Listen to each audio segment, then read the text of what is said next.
আজকে একটা slime making করি আফটার লং টাইম। তো ফার্স্ট টাইম এটা ক্লে নিয়ে নিছি অ্যান্ড আজকে আমি সব জিনিস নিয়ে বসছি, কারণ আজকে আমি অনেকগুলো মাত্র 4টা ইনগ্রিডিয়েন্টস দিয়ে বানাবো, মানে ক্লে সহ 4টা। তো ক্লে অ্যান্ড পানি মিক্স করে নিচ্ছি। পানি আমি একটু বেশি দিয়ে ফেলছিলাম, পরে পানি কমানো লাগছে। তো এবার আমি এটাকে ক্লের সাথে পরিমাণ মতো পানি দিয়ে দিতে হবে। এটাকে মিক্স করে নিচ্ছি। আমি মিক্স করা হয়ে গেছে, এরপর আমি পানি কমাই নিছি। দেবো ফেভিকল গ্লু একটু বেশি দিব যাতে তাড়াতাড়ি জমাট বাঁধে।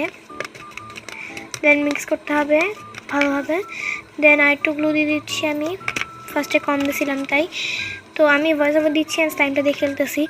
তো স্লাইমটা অনেক পারফেক্ট হয়েছে। দেন দিব আমি সাবানের ফেনা ফর ফ্লাফি। সাবানের ফেনা না দিলে এটা জমাট বাঁধবেও না ভালোভাবে অ্যান্ড ফ্লাফিও হবে না, সফটও দূরের কথা। যাই হোক, এবার আমি সাবানা ফেনা দিয়ে মিক্স করতেছি। সাবানা ফেনা দেওয়ার পর আমাদের একটা মেইন ইনগ্রিডিয়েন্টস দেওয়া লাগবে, এটা একটু পরে দিব। এর আগে আমি ভালো করে মিক্স করে নিই। এবার দিব আবার একটু গ্লু। আজকে একটু গ্লু পরিমাণ একটু বেশি দিচ্ছি আমি। দেন এবার ভালো করে মিক্স করে নিতে হবে। দেন আমি দিব 1 প্যাকেট শ্যাম্পু। আমার সাবানের বোতল থেকে শ্যাম্পুর বোতল থেকে সত্ত্বেও বোতল থেকে পরিমাণ অনুযায়ী দিতে পারি না, এর জন্য আমি সে প্যাকেট ছিল প্যাকেট থেকে দিলাম পুরোটা।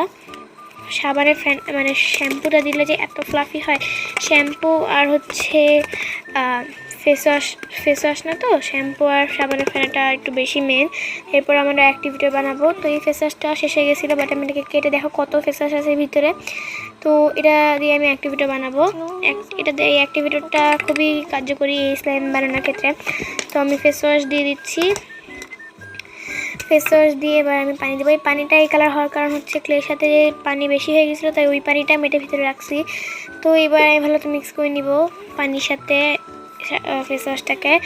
তারপর আবার একটু গ্লু দিয়ে দেবো যাতে একটু ভালো হয়, নাহলে বেশি পাতলা হয়ে যায়, পরে স্লাইমটা হয় না।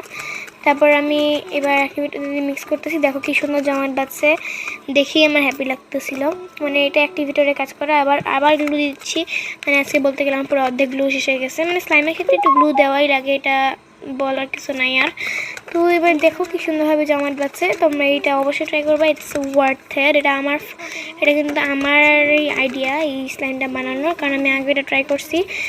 এবার একটু স্টিকি ছিল, তাই আমি একটু সাবানের ফেনা দিয়ে মিক্স করছি। দেন রেডি হয়ে গেছে। আবার একটু অ্যাক্টিভিটি দিয়েছিলাম। তো রেডি ফ্লাফি স্লাইম, এটা।